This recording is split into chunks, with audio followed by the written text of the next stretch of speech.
शाहीन साहब, आपके नज़दीक इस मामले को चैलेंज करने की क्या ज़रूरत पेश आई? अगर इलेक्शन कमीशन भी करता या जिस तरह से अभी हुआ है, पहले वाले मामले को ही उन्होंने परसू करके कर लिया है, तो इसमें ये पीटीआई क्यों इसको चैलेंज करना चाहती है? पहली बात तो यह है कि ये एक कॉन्स्टिट्यूशनल क्राइसिस है। असल खराबी कहाँ से शुरू हुई है? खराबी यहाँ से है कि आईन आपको इजाज़त देता है या 60 डेज़ में इलेक्शंस होने चाहिए या 90 डेज़ में इलेक्शंस होने चाहिए। हम्म। अगर एक्सपायरी ऑफ टर्म हो तो 60 डेज़ में, अगर डिसोल्यूशन ऑफ असेंबली हो तो वो आपका 90 डेज़ में हो जाएगा। तो अब 90 डेज़ से 10 महीने तो वो मौसूफ मरहूम रहे आज़म खान साहब, अब अल्लाह को प्यारे हो गए। लेकिन बात ये है कि वो सारा तसलसल ही गलत है। हमारी ने ये काम ही गलत किया है, इलेक्शन कमीशन ने गलत किया है जो 90 डेज़ में इलेक्शन नहीं कराया। अब वो 3 महीने अब मज़ीद रहना है। हम्म। अब उसके लिए आइन का आर्टिकल 224 जो है वो बड़ा वाज़ेह है। उसमें आइन के मुताबिक जो सिटिंग चीफ मिनिस्टर है, अब सीएम तो वो जो सीएम होगा वही होगा ना। हम्म। साबिक सीएम तो कोई स्टेटस नहीं रखता आइन के मुताबिक। अब चीफ मिनिस्टर और अपोजिशन लीडर उनके पास 3 दिन होते हैं टोटल कि वो किसी नतीजे पे पहुंच जाए। अगर और फिर आइन में ये भी लिखा हुआ है कि जब तक इनका सक्सेसर नहीं आएगा, वो तब तक चीफ मिनिस्टर कंटिन्यू करेंगे। जिस दिन वो आ जाएगा, उस दिन से वो खत्म हो जाएंगे। वो एक आम पार्लियामेंटेरियन तो है, एक आम सिटीजन ऑफ पाकिस्तान है। उनकी दी जाने वाली कोई भी एडवाइस या कंसेंट कोई लीगल वैल्यू नहीं रखती। अब देखें ना, पूरी असम्बलीज में एक शख्स होता है जो नहीं तो आप ये फिर कहते हैं। आपके नजदीक क्या होना चाहिए था? इलेक्शन कमीशन तकर्रुर करे या गवर्नर साहब ही चलाते रहे मामलात? वो ठीक है आपकी बात 60 और 90 दिन वाली, लेकिन अब तो वो मामला वहां से आगे बढ़ गया। अब आगे होना क्या चाहिए? आप क्या चाह रहे थे कि इलेक्शन कमीशन तकर्रुर करे या फिर गवर्नर साहब ही चला ले मामलात? देखिए, ये इसके अंदर एक कॉन्स्टिट्यूशनल क्राइसिस है। ये कॉन्स्टिट्यूशन इस बात की इनको वो जिसको कहते हैं ना रहनुमाई नहीं देता। अगर एक शख्स होता है जो अगले इलेक्शन तक कंटिन्यू कर सकता है, वो होता है स्पीकर।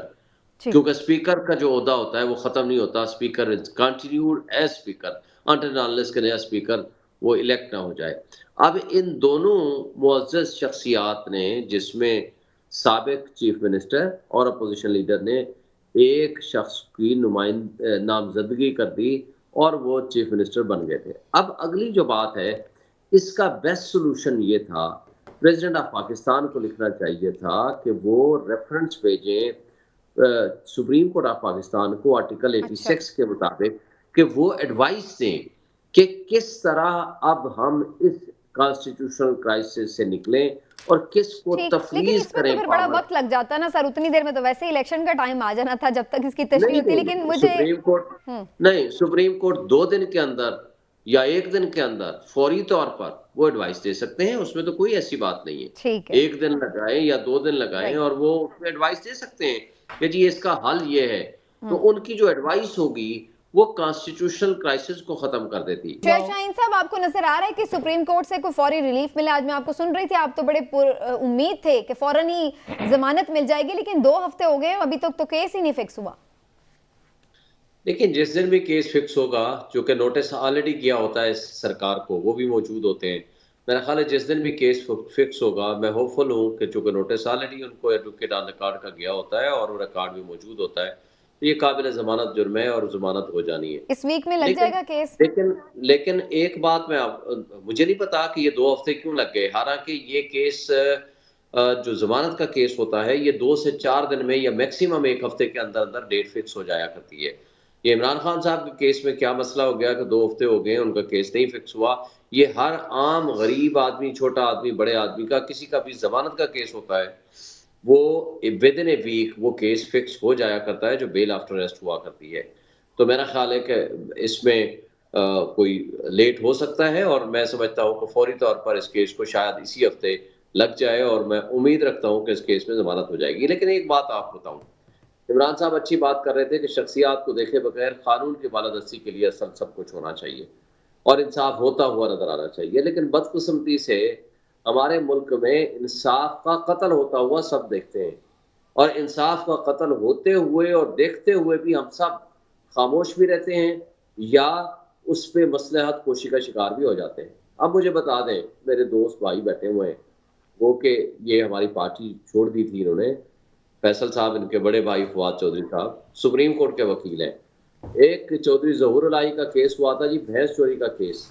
अब यहाँ ये जो लेटेस्ट 2 मुकदमे बने हैं, एक ये है कि एक शख्स आता है जिसके मुद्दाई का नहीं पता। वो कहता है जी 50 लाख किसी ज़माने में आज से 3 साल 4 साल पहले दिए थे। ना सबूत, ना रसीद, ना चेक, ना उसका कोई एविडेंस।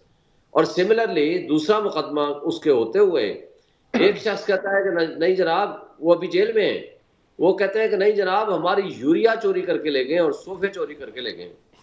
अगर हमने इंसाफ का और कानून का तमाशा करना है और अगर हमारे इंसाफ देने वाले और कानून नाफिज करने वाले इदारों ने के मुख्तदर लोगों के हाथों में इस्तेमाल होना है और पॉलिटिकल इंजीनियरिंग तो दूर की बात है, अगर इस अंदाज से लोगों को अपनी मर्जी की किंग्स पार्टियों में हाँकना है और वहां शामिल कराना है तो काबिल अफसोस सूरत हाल ये है।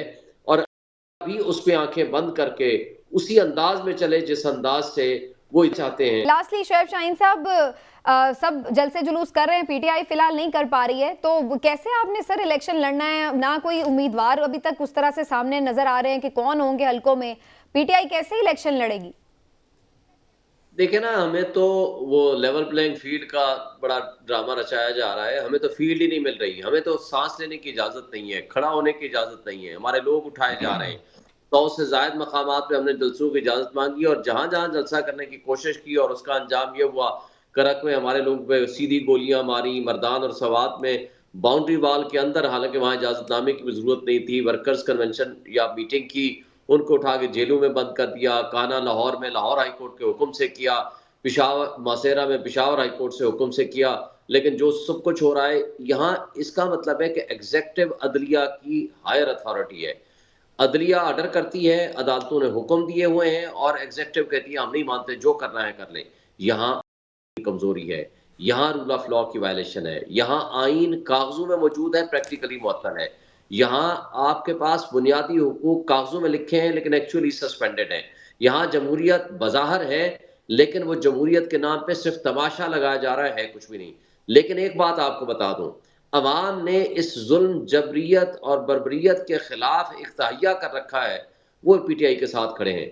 अगर पीटीआई या चेयरमैन पीटीआई की कोई गलतियां भी थी पिछले दौरे हुकूमत में तो उन्होंने उनको माफ करके उनके साथ चलने का फैसला किया है। आज अगर आप देखें, ये पॉपुलैरिटी सबसे ज्यादा अपने उरूज पे है। वो 80% कहें आप, 90% कहें, कोई भी आप सर्वे उठा लें, आपको सारी चीजें समझ आ जाएंगी कि कोई और पार्टी जिसको सुपर लाडला नवाज शरीफ को ला के यहाँ सर पे मुसल्लत करने की कोशिश की जा रही है, लेकिन उनका कोई वजूद नहीं है, लोग उनको एक्सेप्ट करने को तैयार नहीं है। ये सारी चीजें अगर आप मद्देनजर रखें तो इसका सब कुछ अवाम देख रही है आपके मीडिया के जरिए, सोशल मीडिया के जरिए।